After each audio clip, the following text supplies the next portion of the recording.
Dacă ești la prima matriculare în Belgia și nu știi în ce direcție să te îndrepți, sunt aici să te ajut.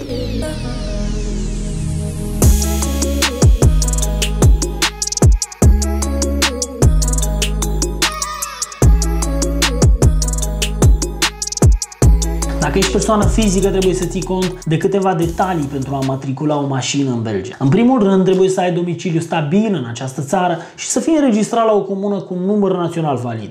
Atenție, nu în toate cazurile, anexa 19 este suficientă. Dacă primul criteriu este îndeplinit, să trecem la numărul 2, foaia roz.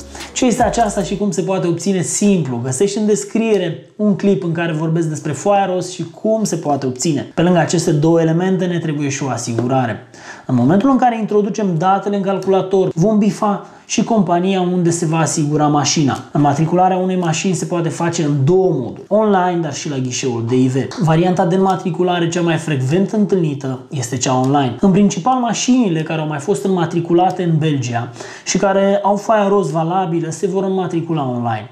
Cât va dura până vei intra în posesia plăcilor de înmatriculare, brokerul tău poate solicita să primești placa în urgență sau înmatricularea online. Pentru înmatricularea în urgență, brokerul va trebui să trimită solicitarea până în ora 12 fix. Iar placa va ajunge în aceea zi printr-un curier special. Ora maximă de livrare este 21. Aici trebuie să știi că va trebui să pregătești suma de 110 euro cash pentru a achita acest serviciu. Varianta clasică, dacă brokerul face solicitarea până în orele 17, ai toate șansele să primești a doua zi placa. Dar aici sunt puțin reținut în a spune că placa va ajunge 100% a doua zi.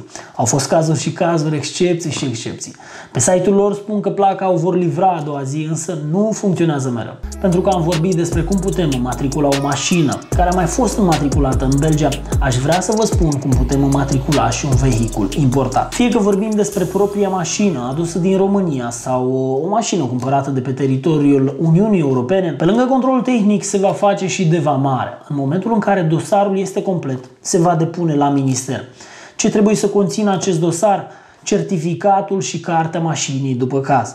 Dacă mașina a fost cumpărată de la o persoană fizică, va trebui să atașăm și contractul de vânzare-cumpărare, cât și o poză cu documentul de identitate a vechiului proprietar, cel trecut în acte. Dacă mașina a fost achiziționată de la o firmă, un garaj, avem nevoie de factura de achiziție. Toate aceste documente, împreună cu foaia roz, de vamare și o copie a cărții de identitate, se vor depune la minister și probabil a doua zi vei avea deja placa. Ți-ai vândut mașina veche și ai deja numărul de înmatriculare, brokerul tău va înmatricula noua mașină cu numărul de înmatriculare deja existent. Vei primi prin poștă certificatele de înmatriculare cu toate datele schimbate, mai puțin numărul de înmatriculare. Biroul Inenco Insurance se ocupă de servicii complete. Dacă sunt elemente neclare sau dorești să colaborăm, nu ezita să mă suni. Te voi ajuta cu drag.